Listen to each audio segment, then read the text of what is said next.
तीन चार विषयों पर टिप्पणी करना चाहेंगे। चुनाव आयोग ने कल जो फैसला लिया है कि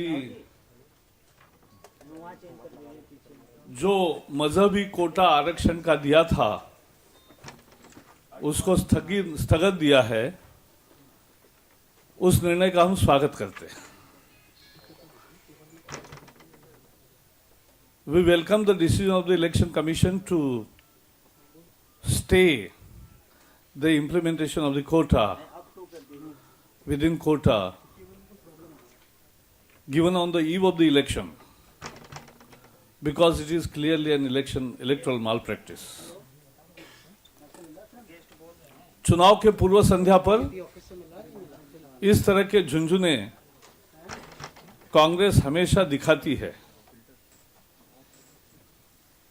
लेकिन देश का मुसलमान और माइनॉरिटी और मेजॉरिटी सब लोग जानते हैं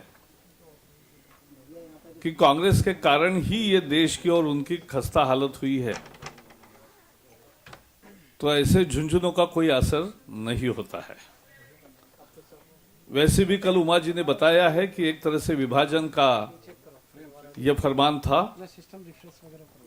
और ओबीसी और माइनॉरिटी को आपस में लड़ाने का ये षड्यंत्र था और है, क्योंकि वो तो निर्णय रद्द नहीं हुआ है।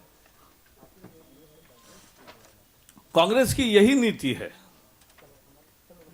लोगों में झगड़ा लगाओ, नया तो कुछ देंगे नहीं।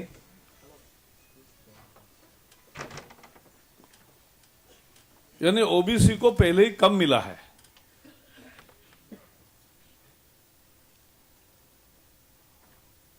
और उसी में से एक नए झगड़े का पैदा करते हैं और इसलिए हम कहेंगे आप तो बाज आओ। See, this is the worst kind of communal politics played by the Congress on the eve of election by offering such, making such decisions which essentially divide the community. It is ensuring fight between the OBCs and the minorities unnecessarily. Essentially, OBCs also have got less than what is their percentage of population is. But when you divide it further, it makes a case of divide and rule. This is not done. And this Congress always indulge into on the eve of election by offering such and by making such decisions. But they should not forget that people are not full, voters are not full. They know your mischievous designs.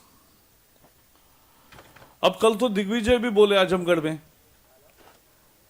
ये तो D bomb Congress पर ही हर बार फूटता है। कितनी घिनौनी राजनीति है। सीधा उन्होंने कह दिया कि बाटला हाउस का एनकाउंटर ये झूठ था, फर्जी था, लेकिन क्या करें, हम तो मानते हैं कि ये फर्जी था, लेकिन हमारे प्रधानमंत्री और गृह मंत्री मानते ही नहीं। कितने गिर जाओगे वोट के लिए? How much you will stoop low to gain few votes?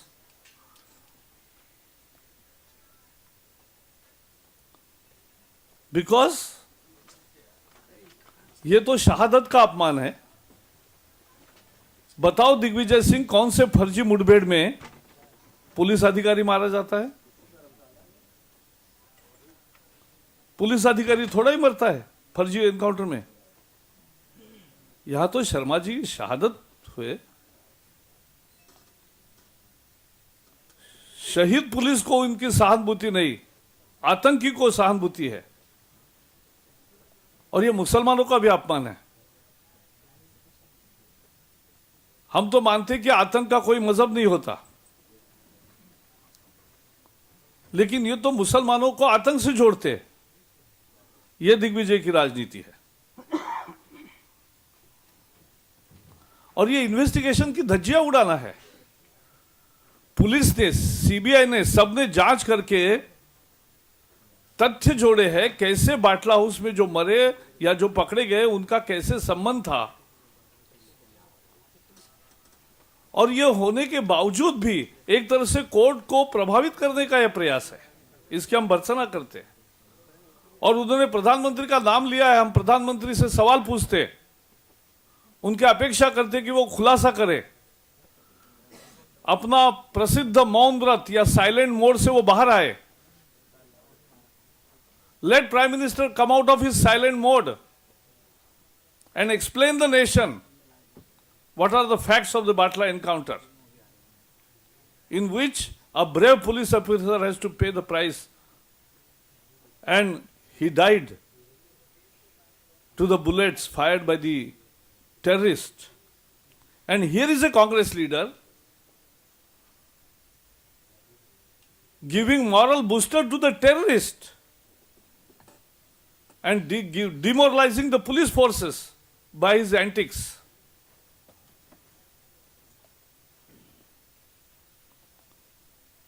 And Sonia and Rahul also need explanation. Sonia Rahul बताए, क्योंकि दिग्विजय जी तो उनका ही आवाज है, his master's voice. Digvijay is his majesty's voice.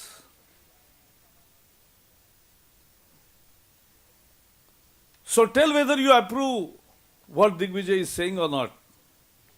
You can't remain mute spectators. आप ऐसे मौन नहीं रह सकते।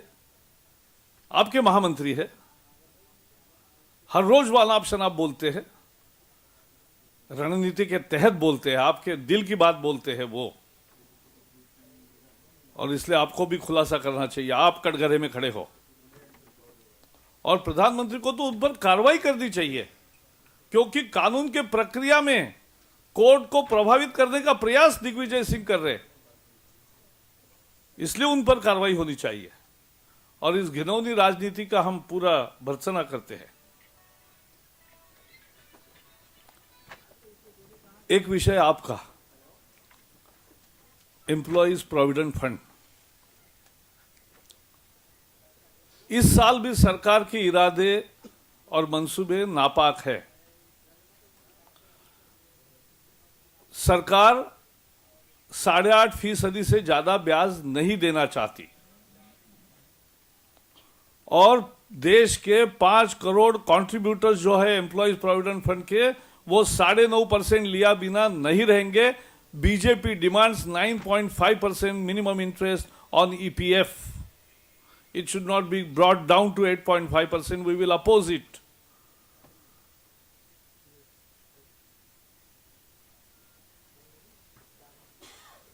यूनियन और प्रतिनिधियों के मीटिंग में यह तय हुआ और सरकार ने प्रस्ताव दिया कि अब आपकी बात सुनी है, अब हम प्रधानमंत्री को देंगे और नहीं वित्त मंत्री को देंगे, वित्त मंत्री जो कहेंगे वो फाइनल है। हमने कहा हमें मंजूर नहीं है। How can finance minister who doesn't pay a single paisa to this fund, how can his decision will be final? It is hard-earned money of the employees added with the employer's contribution. Subscriber base बढ़ा है, 5 करोड़ हुआ है, 5 करोड़ से अधिक हुआ, 5.5 करोड़ से। पिछले साल 4.5 करोड़ था, एक साल में 1 करोड़ बढ़ गया प्रोविडेंट फंड के दायरे में आए लोग।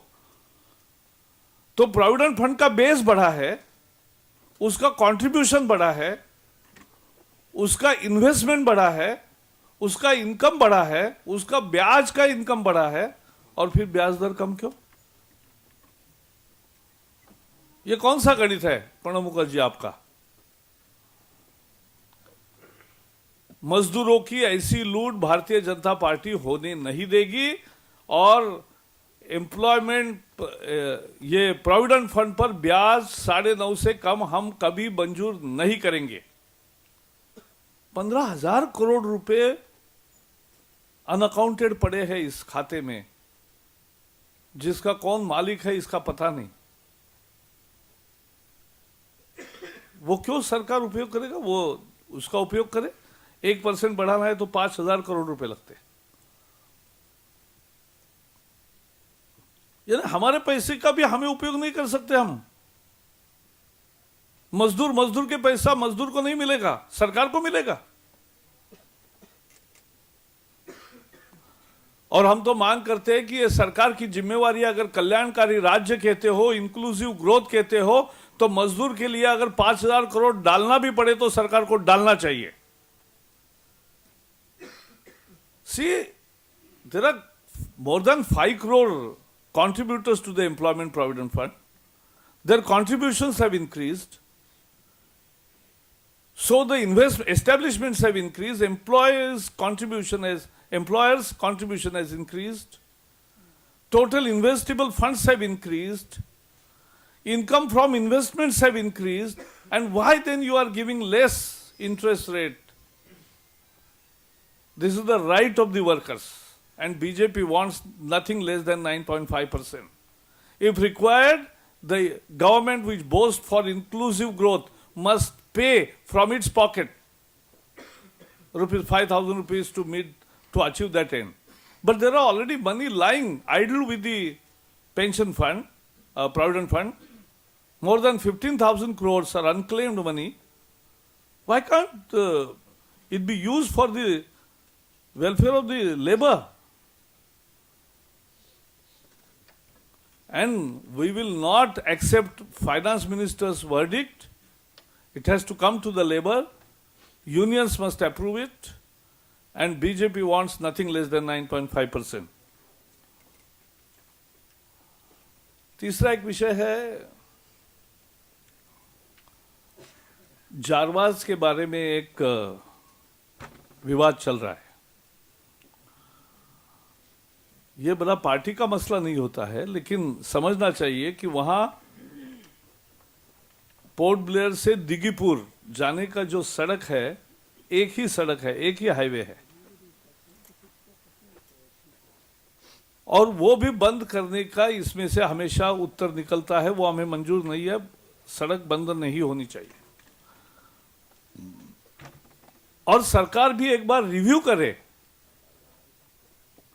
कि इस तरह से आदिम जनजाति के लोगों को उनकी एस्पिरेशन क्या है, ये जाने बगैर आप उनको वैसा ही रखना चाहते, इस पॉलिसी का भी एक पुनर्विचार होना चाहिए।